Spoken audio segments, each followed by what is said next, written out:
Good morning, everyone. Welcome to the ChMC Masterclass digital event. My name is Natasha and I'm an events coordinator at CMI, and I'll shortly be handing over to David to begin today's event. If you have any questions during the digital event, you can ask them using the live chat box on the right of your screen. We shall answer as many as we can during the Q&A. Today's session is being recorded and will be shared with you later today for those who book to attend. The event recording will also be available on the CMI website and the CMI YouTube channel. Now over to David, ChMC Assessment Manager at CMI, to begin the event. Thanks, Natasha, and welcome everybody to this morning's event.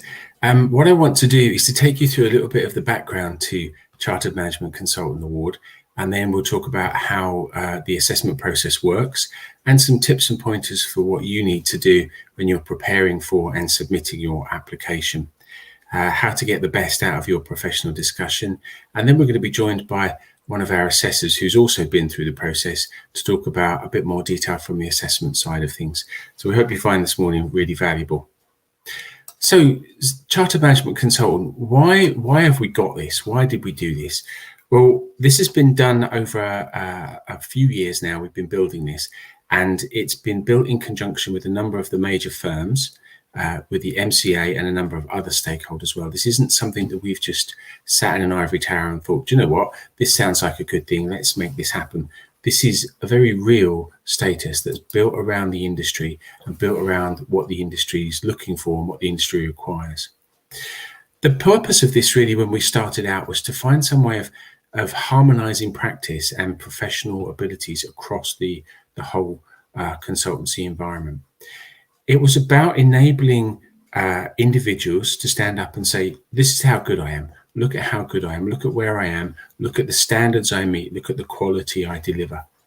It's about enabling clients to make informed decisions when they're buying services, and not just buying those services based around the cost of the service and the intrinsic value wrapped up in that cost. So it was about finding a way of benchmarking, if you like, the quality of the professionals involved in management consulting, and being able to say, this is where the quality sits. This, if I have this, then I deliver consistently, I deliver quality, and I deliver to a recognized standard that's recognized across the industry as a whole. It also enables firms to attract and retain talent. And this was felt to be really important because there's such a lot of churn in the industry. Sometimes people jump from one thing to another and back again. And it was felt that there was something missing there that enabled firms to hold on to good talent, to generate good talent internally from their internal training programs, and to have that recognized across the industry. So that's why it was felt that this was needed in the first place. Now, as I say, we didn't develop this on our own. This was developed in conjunction with a number of firms and with the MCA. And that said, we are the only body that can award this award. And when you think about the award, it's important to remember that this is about real life. This is not an academic or theoretical qualification. This is an award that recognizes what you do, what you have done, how you plan to stay at the top of your game, and shows everybody else how good you are by getting this award and being given this particular status. As I mentioned, it is aligned to industry competency framework, and there are 54 competencies within the framework that cover a wide range of things, and I'll talk about that in a little bit more detail as we go through. But the process itself has been seen by those people that have gone through it to be very much a process of adding value to what you do and adding value to your own experience. And there are very few times as a management consultant where we get to sit and think, how did I get where I am? How did I get to be this good? How do I stay as good as I am? And having the opportunity to reflect on all of that when you're putting together your submission and reviewing your submission and going through the assessment process is a real value to all of us that have been through that process, because sometimes we jump from one thing to the next. We're chasing engagement, we're chasing clients, we're promoting ourselves, we're promoting our firm, we're being dropped here, there and everywhere to do various tasks. And we very often don't get that chance to just stop and breathe without having to worry about where the next job is coming from. So that's a real value of this as well. as I say, it is based on real hands-on experience, and we want to hear about your real hands-on experience. This is not about, this is what I would do, this is what I could do, this is what I should do. This is about what I've done, how I've made a difference, where I've made that difference, when I've made that difference, and indeed what that difference was, but sticking with the confidentiality rules that we'll talk about that don't allow you to identify who you made that difference for. I'll talk about that a bit more as we go through. This is very much becoming the recognized benchmark for chartered management consulting, for management consulting. It's recognized now by the Cabinet Office, and we have Cabinet Office representatives sit on the oversight board that govern what we do and look at what we do and make sure the quality that we deliver meets the needs of the environment, as well as all the individual organizations within it, and maintains the quality of the status as well. So this does link to other professional statuses, but of and by themselves, they won't get you ChMC status. This is not about I belong to this club or I've got this qualification. This is about what difference you actually make on a real-time basis. So if you have things like Chartered Manager, for example, CMC, the Certified Management Consultant Award, or you're a member of the IC or a member of the MCA, they are all great things to help you back this up, but they will not get you in the door. They will not get you this status. Wherever you come from, whatever level you are in an organization, this is based on actual experience rather than hierarchy. So it doesn't matter if you've just come off 5 years or you've got 25 years experience, you still go through the same process. You still go through that same assessment process to get awarded the status. Really important to remember that. We don't just give this out. Nobody's grandfathered into this. So there are 3 routes to becoming chartered. There's the on-program route, which is where you've done 5 years training and 5 years operating as a management consultant. And that process involves you submitting an application form which has a lot more detail in it, a lot more information that we're looking for, a lot more written evidence, because you don't have necessarily the many years of experience. So we call that the on-program route. The second route is what we call the experienced professional route. And this is for people who have at least 7 years plus operating as a management consultant. Now, I just want to reinforce that part there, operating as a management consultant, because this is very much about management consulting. This is not about being a great PMO, a great project manager, a very niche specialist, although you may have worked your way into a specialism. This is not about being a software designer or a great manager. There are qualifications and statuses for those specific areas which fall outside of this. To be granted the ChMC status, you need to demonstrate a breadth of knowledge, a breadth of experience that covers the whole of the management consulting cycle. So we need to remember that and be very clear about that. And if you're not sure about that, talk to us, talk to your representative in your firm, who will be able to guide you further as to whether this is the right status for you to go for. Now, we also have the level 7 professional consulting qualification, which is a route to getting towards ChMC. But again, it won't give you ChMC of and by itself. You still need to go through the same assessment process as everybody else.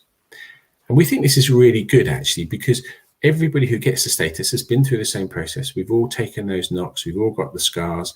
We've all had that same experience, and we can share that experience with each other and understand where each other's coming from. There are a number of pathways to assessment as well, and I think this is important to recognize. So currently there are 2 of these processes in place. We have the experienced professional and the chartered that we've just talked about, and we're also introducing an associate level, an applied level at level 3, where you're on your way to becoming a ChMC, and we want to recognize your journey so far, but you haven't yet got the 5 years minimum experience, and you've not got 7 years experience to go through that route either. So there's a way to start making sure that you're on the right track, you're moving in the right direction. We're working with organizations to make sure that fits, and that's being piloted at the moment. So if you're in that position, keep an eye on what's coming out, because I think you'll find that very interesting. So that's a little bit of background for it. How did we get to where we are today? So let's now talk about why probably most of you are here and how assessment works and what it is we're looking for when we're taking you through that assessment process. So there's a little bit of work that you would do before you submit your application.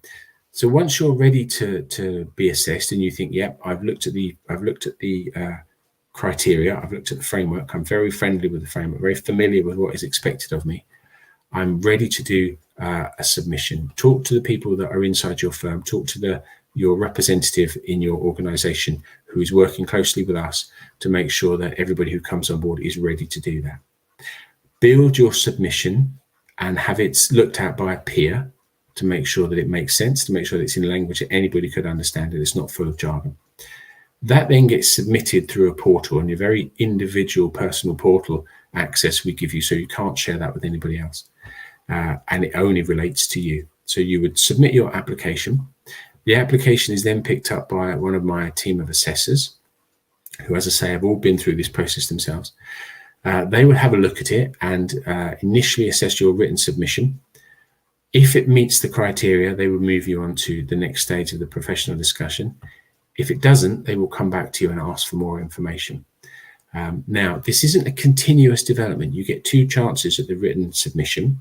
So the original one and an opportunity to make it shine and fill in some information. And then you go on to the professional discussion. And at either stage, you can fail. Now, we are looking to get you through this. So we want to help you as much as we can before you submit and make sure that you get the best submission possible. Hence why you're here today, really. Your evidence that you submit has to be corroborated by a nominated sponsor. So when you write your written submission, you need to get someone to say, yep, this is accurate and true. This is a fair representation of you as an individual, and this shows you in your best light. So once all that's done, you've gone through the assessment process, you've had the professional discussion, the application will be moderated by one of my quality team, and then you will be notified of the outcome as to whether you're successful or not. And if you are successful, you'll then be able to use the post-normative status appropriate to your level of award. Big question everybody asks is, how long does this take? You know, I'm really busy. I'm rushing from one assignment to the next. I've got so much on. I don't know whether I'm coming or going. How long is this going to take me? And really the answer is, how long is a piece of string, and how do you want to approach this? This should not take a lot of time. Remember, this is not an academic qualification. This is what you do every day. You're being stopped in the street, if you like. Somebody says, what do you do? How do you do what you do? You know, we all know how to respond to that. What's your elevator pitch? If we're at a conference and somebody says, let's have a coffee, let's have a drink in the bar, tell me about your latest engagement you've been on. Tell me about the things that have really troubled you in the past. You wouldn't need much time to think about those kinds of questions. You'd have that great discussion with a peer, with a colleague. That's what we're asking you to do. Now, in terms of time, some people will take an hour a day for 2 or 3 days. Some people will say, I'm going to set aside a weekend, I'm going to get this done, take a day to do it like that. Some people like to take a bit longer to think about it, and we all work at these things in different ways. And some people will take 2 or 3 days off to sit down, think about it, think through what they're going to do, review it, all of those kinds of things. So we all work very differently. Like we have different learning styles. We all work very differently when it comes to this kind of thing. And what I would say is, give yourself the best opportunity in whatever way works for you, whether that's sitting and banging it down for an hour, getting it all written out, or whether it's taking it over 2 or 3 hours over the course of a week, you know, in your lunchtime, half an hour on the train on the way home, whatever works for you. But time shouldn't be a barrier, because we do this sort of thing all the time. We talk about ourselves all the time. Think about that. Don't let that get in the way of you doing a submission. I mentioned the competency framework earlier, and it's really important to get very friendly with this, and this is available on our website. But we look at 4 main areas on the competency framework. We will challenge you on your ethics and values. And when we talk about your ethics and values, it's very much your ethics and values and how you've been challenged ethically. We know what your firm do. We know what your team do. We know what other people in your organization do because we've spoken to them. But we want to know about you. How have you been challenged ethically, and what have you done? How did you respond? What was the outcome of that? We talk about your leadership and management. We ask you to tell us about how you manage other people, how you lead people in different situations. Then we get into the client operating environment and we look at the 5 specific areas in that we talk about. We'll want to have a conversation with you about those. And then importantly, we want to know about your professional and personal development, your CPD. And with that in mind, we will come back to you every 12 months and say, this is what you said you were going to do in terms of continuous professional development. What have you done? How did that work out? And if you weren't able to do that, what else did you do? What are you doing to stay at the top of your game? So as I say, this is not an academic qualification. Once you get this professional status, it's not about saying, got it, sit back, rest on my laurels, lovely. We will come to you on a regular basis and ask you how you're doing, what's going on, what have you done to stay at the top of your game? How has that differed from the plan that you had in place? So it's looking forward as well as looking back. And we think that's very important. Now, when you start to think about building your written submission, there are a number of tools that people like to use. And 2 I always talk about. One is my favorite, is Kipling's 6 serving men, 6 honest serving men. So we think about what, why, when, how, where, who. And to be honest, I use this in everyday life. What am I doing? Why am I doing it? When do I need to get it done by? How am I going to do it? Who else is involved? Where is it going to happen? Those kinds of things. So that one works really well for me. But I appreciate that, not every tool works for every person. So another one that people find quite useful is the STAR technique. So what was the situation? What was the task I was undertaking? What action did I take to achieve that task and resolve that situation?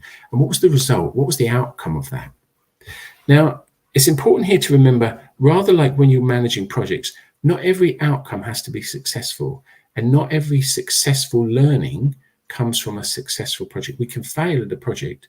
We can do something that was absolutely disastrous, and the learning from it, the result is, I would never touch that again. The result is, I'm not the best person to do it. If that situation arises again, I will get somebody else in. So you don't have to think about the evidence you give as being totally and utterly successful, or we don't want to hear about it, because we learn from things that aren't necessarily successful, don't necessarily result the way we thought they would. So you've collected all this evidence and you've got your evidence ready. And what are we looking for when we assess your evidence? Well, we work on a framework called VAX. So your evidence has to be valid. It has to relate to the competencies. We're not looking for fluff or filler in here. We're looking for narrative and evidence that relates to the competencies. Now, one of the things you will have to do is to map your evidence to the competencies. And there's a column on the template that we give you in order to do that.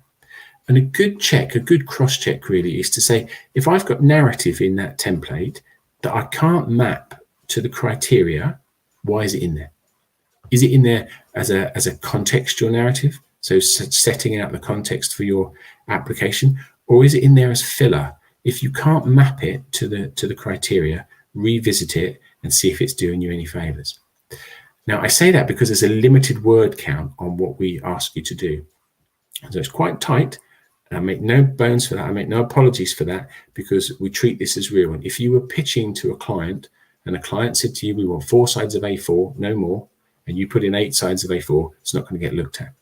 If a client says, we want you to address this, this, and this in order to get to the pitch, and you don't, you're not going to get to the pitch. So this is real stuff. You get this status. We are saying you are among the top level quality management consultants in the environment. So we need to make sure that this is top knowledge, top quality submission. So we make sure that it's valid. We make sure it's authentic, that it's you, that you've not borrowed this of someone else. We make sure it's current and it relates to what you're doing currently or have done in the last 5 or so years. Now, if you're doing stuff, if you're claiming you do stuff that you haven't done for 20 years, revisit that part of the submission, because that's not going to do you any favors. And importantly, we look at sufficiency. So we need to make sure there's enough evidence for the assessor to say yes. Make it easy for your assessor to say, yes, I'm going to take you on to the next stage. I'm going to take you on to the professional discussion stage. So just a quick overview of where we are so far. There's stage 1 is the written submission. There's one template, different parts of it you fill in if you've come along 5 years or 7 years plus. And then there's the continuous professional discussion after there's a professional discussion, and then there's the continuous professional development afterwards. So reiterate how well you've done, how brilliant you are, how you're staying at the top of your game every 12 months. So let's think now a bit more detail about the written submission and the professional discussion process. So the written submission, really, the big question is why? Why should you be awarded ChMC status? Now, I'm not being flippant there, but why should you? Tell us why you should be awarded ChMC status. What difference have you made? How have you made a difference? Where was that difference measured? When did you make that difference? And who else would agree that you've made that difference? So think about your nominated sponsor here. Do they agree that you made a difference in the place that you said you made a difference? Now, when we talk about why and where, we need to remember that we have strict confidentiality rules here. We don't need to know that you did X work for Barclays Bank and reported to Mr. Smith. We don't need to know that. We need to know that you did X work in the financial sector reporting to a C-suite manager, if that's the case. We don't want to know who it was or what the organization was, because that will break the confidentiality rules. It will be sent back to you and you have to start again. So be very careful about that. Make sure that your submission doesn't identify firms or individuals. Now, in some cases, let's be honest, if you're working for the MOD or you're working for the NHS, for example, they are the only people that can do that. But I would still say, working in the military context, working in logistics, working in health, in the health sector, whatever it might be, we don't need to know a particular hospital, a particular unit, a particular trust. So be very careful about that. We suggest a framework called collect, select, connect, and reflect with your evidence. So collect as much evidence as you can. If you haven't started collecting evidence already, start today. Start collecting evidence. Collect as much evidence as you can. Bung it in a folder on your computer, in a shoebox under the bed, whatever works for you. When you come to do your submission, select the best evidence that you've got. Select evidence that shows you in your best possible light and will give the assessor the best opportunity to say, yes, let's go on to the next stage. Connect that evidence to the framework criteria, map it properly on the template. Then take a period of reflection, reflect on it, give it 24 hours, reflect on it, revisit it. Does it say what you think it said? Does it meet the criteria? Does it make sense? And is it in English? Now, when I say in English, what I'm talking about here is it full of jargon that only you and your team would understand? If it is, you need to revisit it, edit it, make it easy for the assessor to say yes. Reflect on it to make sure it presents you in the best possible light as well. And it's everything that's in there is adding value to that submission. Once you've done all that, feel free to submit it. So when we're talking about evidence, there are two types of evidence really. There's weak evidence and there's strong evidence. And weak evidence really lacks any interest, what you might call the so what question. And you'll have things that in there that might read like a CV, might read like a job description. At a leadership and management level, this translates to providing stretch opportunities and bringing the best out of people by creating a safe space for them to work and grow.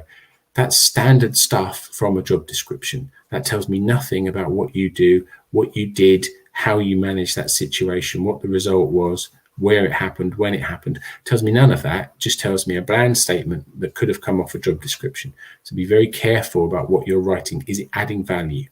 Is it giving the best of you? An example of a good narrative, a better narrative, I needed to set an example to the diverse team in my behaviors in order to ensure that they were high-performing and collaborative team. I also had to ensure my workload was prioritized in a high-pressure environment focused on actions and results. That's good. You could go further. What was the action? What were the results? How did that pan out for you? Think about the evidence that you're putting in. Is it presenting you in the best possible light? So some takeaways here. Make sure the evidence is about you. Make sure it tells about the difference that you make. And again, it's me, not your team. It's you, all about you. Why you? Why should you be given the submission? Would someone that looks at your submission make sense of it? Or is it all in jargon? Is it all technical stuff? Does it only make sense to you and your team? And remember, we're looking for quality, not quantity. The word count is there for a reason. You need to think about the ABC of communication. Be accurate, brief, and concise. Tell us what we need to know in as few words as possible. Now, sometimes, I mentioned earlier, you get 2 goes at the written submission. Sometimes you will receive a referral. And if you do, this is asking you for more information asking you to beef up what you've got in there, asking you to polish your submission a little bit further in order that we can take you on to the professional discussion stage. Now, if you get a referral, don't think of it as bad. This is a real chance to make it shine. This is a real chance to do slightly better. Now, one thing I would say is on a resubmission, you get a much reduced word count. So spend a bit of time making sure you get this as good as possible before you submit it the first time. Get someone else to look at it, as I say, does it make sense? Reflect on it. Don't hit the button too soon. Give yourself an opportunity to revisit, edit, refresh, re-shine, make it sparkle the best you can. So once you've got through that stage, and let's assume you've got through that stage successfully with or without a referral, we take you on to the professional discussion stage. And the professional discussion happens online in a situation like this, where you'll be face-to-face live talking to your assessor. Lasts approximately an hour, somewhere between at least 50 minutes and 75 minutes. And the time is indicative of nothing except you've been really interested. We need a bit more information if we go on, or we've got everything we need by the time we get to 55 minutes to an hour. The purpose of the submission is to validate the professional discussion is to validate the submission. So the things you said you'd do, we're going to talk about. We're going to ask you about those. We're going to have a discussion about that. We're going to have a discussion relating to your CPD. Now, one thing, I hope I've hinted at this, one thing we're always going to talk to you about is ethics. Your ethical position, how you've acted ethically, when you've been challenged ethically, what you did about it, and how that worked out in the long run. And remember, this is about you, not about your team. This isn't an interview. This isn't a grilling. This is not a Q&A. This is a real discussion between you and a fellow professional. And all the assessors are also management consultants. So they are professionals. They know what you're talking about. They've been where you are. It's not a test, but you can pass or fail. And we want you to pass. We're not looking to catch you out. There are no trick questions. We want you to tell us how good you are. We want you to prove how good you are. One of the things that is really important to do is to make sure that you leave enough time for this. Now, although the professional discussion lasts around about an hour, I would make sure you've got 2 hours at least in your diary, because you need to have a little bit of time to prepare. You're going to need a little bit of time to decompress. We need to make sure that we've got some wiggle room there if we want to talk a bit longer than the actual hour. The worst thing you can do is try and squeeze us in between two meetings. And for the time that you're with us, treat us as the most important thing you're doing in that 2 hours. We are the pitch. We are the client, rather. You are the pitch. Make sure you give it your best shot. If you don't, you're not going to give yourself the best chance of achieving the status. And that's what I mean when I say make sure you turn up, not just physically, but make sure you turn up mentally, emotionally, prepared to deal with what's going to happen, prepared to have a serious professional discussion with a fellow professional. Make sure that you give yourself the best opportunity possible. Make sure that you talk about you. We don't want to know about your team. We know about your organization. We don't know about your colleagues. It's all about I, Captain, me, what I did to succeed. Make sure that we hear all about those things that you've done. Now, a lot of people find this really challenging. This is, if you've grown up in the Western culture, where we're constantly told from small children, it's not about you, it's about us. It's not about you, it's about we. There's no I in team. It's all of us together. This is difficult. Let's face it. For some of us that have grown up in that culture, this is difficult. So really give yourself the best opportunity. Think about what you've done, how you've succeeded. If you're part of a team, you've done something as part of a team, what part did you play in that? What was your role in that? How did you help the team achieve? And make sure you didn't just sit on your hands at the back and just went along with it. Or what did you do in order for that to be a success? We do want you to succeed. There are no trick questions here. We're not trying to catch you out. We want to hear all about how great you are, how you got to be as great as you are, and how you're going to stay that great at the end of the day, which is why we come back to your CPD. We're not looking for fluff. We're not looking for filler. Make friends with the framework before you put your submission in. Make sure you know what it is we're looking for. Make sure everything you put in that submission links back to what we're looking for. You can have your submission with you when we do the professional discussion, because we're going to refer to it. So you might as well have it there to make sure that you know what we're talking about. Have a bit of a practice but don't over practice because you'll kill it on the day. Otherwise, you'll just take all the love and energy out of it. So make sure you know what you're going to do. Make sure you understand what's going to happen, and be prepared to do it. And ask yourself, how are you? If you get to a few days before and something's gone wrong, life happens, and you think, I can't do this, I'm not ready for this week, this isn't going to be a success, get in touch with us, because oftentimes we can reschedule, we can help you with that process. We're not trying to catch you out on a bad day. We want to see you at your best.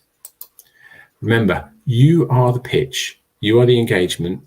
Pitch yourself to us in the best possible way that you can. We want you to succeed. That's the input from me. Now we're going to head back to the studio where we've got our guest for the day, and we're going to take some questions. And our guest for the day is Paul Walford, and Paul is one of my fantastic team of assessors. Paul is also an independent management consultant. Paul's been through this process, so he's had the kicks, he's got the scars of going through this whole thing that you're now going through. So welcome, Paul, and thanks for joining us today. Really appreciate you being here. Thank you, David. Good morning, everybody. I think what we'll do first, if we can, to give people some idea of what to expect is, I wonder if you can tell us what you're looking for from a written submission, and what you're looking for from that application when you're coming out from an assessor's point of view. Yeah, sure. Thank you, David. And really an opportunity here for me to back up many of the points that David has talked about in the presentation. When I'm looking at the written submissions, in the back of my mind is always, this is an experience-based award. And in those written submissions, and it's difficult if you've only got 5 years of consulting experience, but you need to be demonstrating that you've got the breadth of experience in your consulting career to really back up evidence for each of the criteria that's being assessed. So for me, it's bringing out breadth of experience in a clear and concise fashion, and not making me as an assessor have to hunt through many, many words to try and find the evidence. So make it easy for the assessor to find the evidence and how that correlates back to the criteria that we're assessing. David mentioned in his presentation there about being clear and concise. Make it easy for the assessor to find the evidence. Thanks, Paul. We talk about that a lot, don't we? Making it easy, and that sounds a bit. I guess some people could look at it and go, "What does that mean?" What does easy mean? But I think for me, it's the mapping, isn't it? It's making sure everything in there links to the criteria. But when you're thinking about that, what when we say easy, what are the biggest challenges you're seeing? For me, it's probably having too many words there, where somebody is searching and trying to get everything out on paper that they think might help, and they lose the clarity there against each of the evidence points that they're looking to establish some evidence against. So it's less is more, definitely. But you need to cover all of the competencies. So think of it as responding to a pitch for a client, as David's mentioned already there, and making sure that you can evidence all of the criteria that are required, but without making the assessor hunt for it. Yeah, that's a very good point. I always talk about hunting and fishing, don't I? And I think it's, if you've got to go hunting and fishing for evidence, there's something wrong. So that's part of that, making it easy. I think as well, it's important that we've got a word count limit in each section, but it's a limit. It's like a speed limit, isn't it? It's not a target. You don't have to do the full amount of words if you've got nothing else to say. Don't put stuff in there as filler. My wife is an author, and one of the things she'll say is, when you've written something, if you can go back, brutalistically, if you can go back and take out every other word, does it still make sense?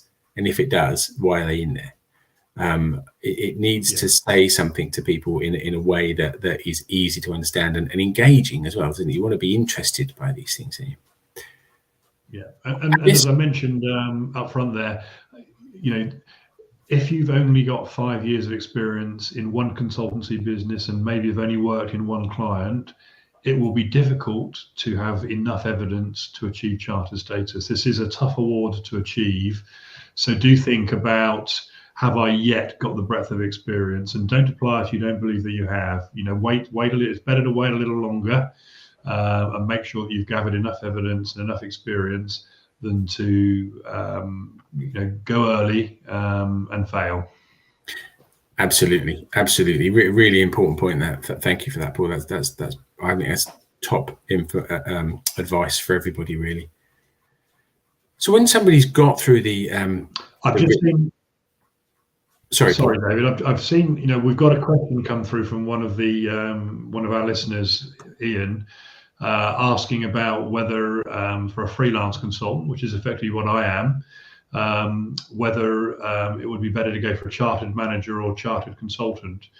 Would you like to answer that first, David? And I can give my experience based on being effectively a freelance consultant. Yeah, sure. This is a really interesting one as well for me personally, because I was a manager, a senior manager, and got chartered manager, and I'm a chartered fellow actually, but through the chartered manager route. And then I took voluntary redundancy some years ago and started up my own business as a freelance consultant. And as a result of that, I ended up with both. Chartered manager and chartered consultant, chartered management consultant. I think that the answer from my point of view is, what are you going to do more? If you're going to stay as a freelance management consultant, I would suggest go for the ChMC. If you feel you're going to go back into general management, then I would potentially go for both. But if your long-term plan is to stay freelance and stay as a management consultant, I would go for the management consultancy one. Yeah, I'd back that up. If you're selling yourself as a consultant, as a management consultant, then go for the management consultant award. I think that's much more relevant for you if that's the service that you're selling. Absolutely. Really good question, Ian. I hope that's useful for other people as well. And again, I'm just going to add a caveat onto that, really. If you are a specialist in a field, and that's all you do, and you're dropped in for that specialism and parachuted out again, then I think you may want to have a moment of reflection and say, is this the best professional status for me? Because am I covering the whole of the management consultancy cycle? Now, as an add-on to that, I've become a specialist over the years. I've funneled down, and my specialism now is on people and change, but I can still demonstrate the other areas of the cycle, even though I specialize in people and change. So if you have worked your way down and funneled down to a specialism, and we all do, don't we? As we get older, we choose the things we love doing and try to avoid the things we don't enjoy quite so much. I think that's fine, but can you still reflect on the full cycle of being a management consultant? And check that before you put in your submission, because you're going to save yourself a lot of grief if you think, actually, no, I don't. This is probably better for me to find some other professional status. Then, you've saved yourself a lot of pain in that way. So assuming we've got through that, and maybe you've had a referral, and maybe you haven't, we get to the professional discussion. And I guess, everybody sees different things in a professional discussion, don't they? But what are you seeing as the biggest challenges people are facing, Paul, when you're doing those? Yeah, and I think it's getting that, getting yourself in that right position of thinking this is not as an interview, but almost as a client to consultant discussion. I think that's very important. What I'm looking for in the professional discussion is that there is flow, and that the consultant has the ability to lead the discussion and to, effectively help use that discussion to back up what they've put in their written submission and lead the assessor through their submission. So very much treating it as a client consultant discussion and not an interview. That would be my key recommendation here. Yeah, it's about, I think you're absolutely right. And I think it's about it's important to remember, it's about what we have done, what we have achieved, not what we will do in the future. Because we could all, coulda, woulda, shoulda, I'm going to climb the assessor will want to probe and to ask around the evidence that's there. And if you can't back up what you've written in your submission with further evidence, or be able to effectively answer questions that are going more broadly with the evidence that you've put in place, that will be a cause for concern with the assessor. Brilliant, thank you. And I guess sort of before we take questions from the floor, if there are any, if there was one piece of advice that you would give somebody going through this process, what would that be? I'm actually going to give you two. So the first one, and I think it's the most important, is be sure that you have enough experience before you put your final application in. And then secondly, when you do put that application in, make sure that you are clear and concise and make it easy for the assessor to see your evidence.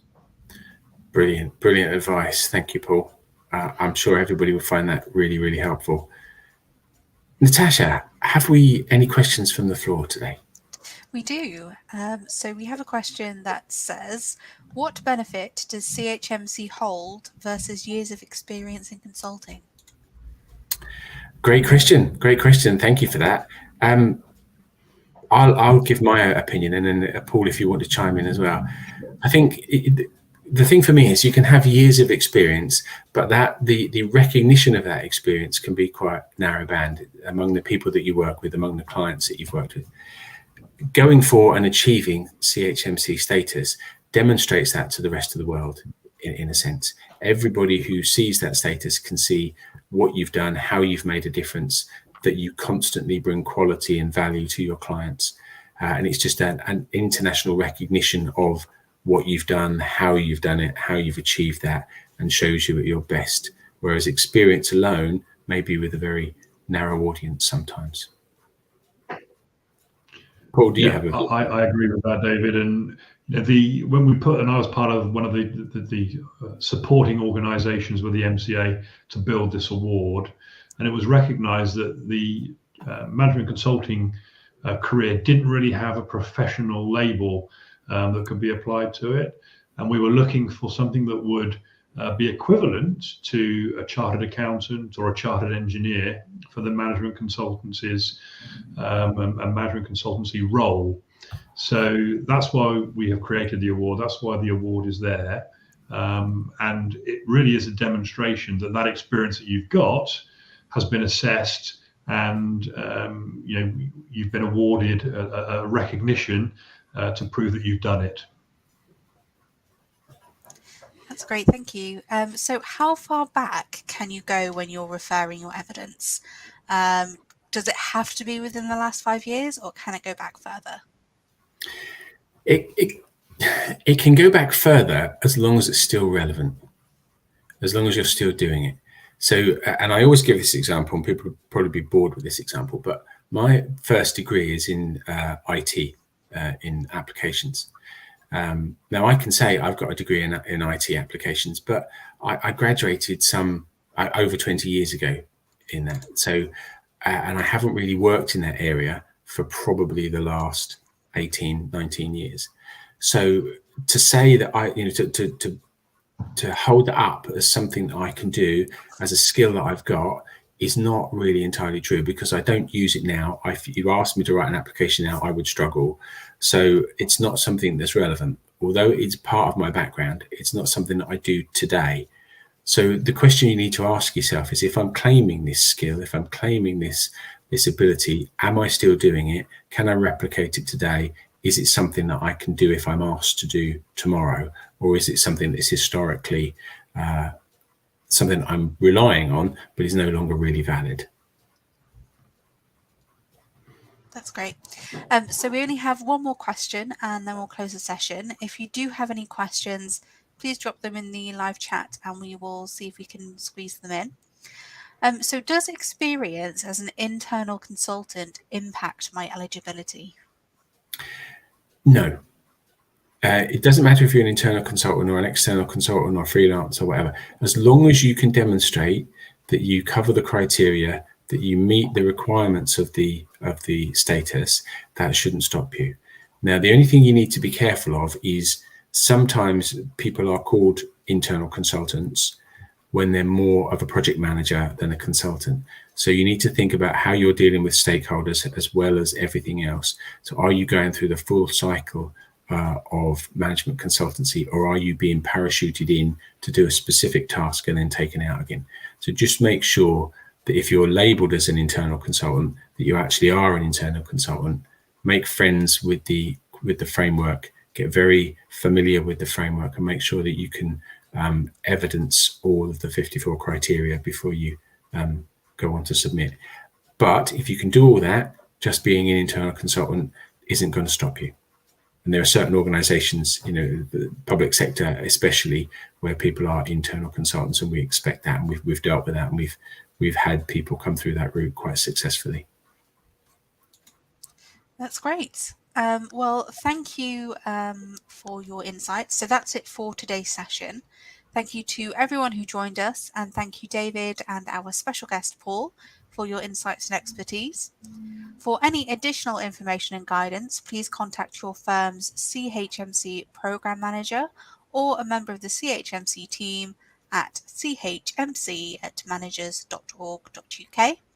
A recording of the webinar will be made available to all those who have registered for the event. Please do take a few minutes to let us know your thoughts on today's event by completing our evaluation form. The link is in the live chat. Thank you again for joining us, and enjoy the rest of your day.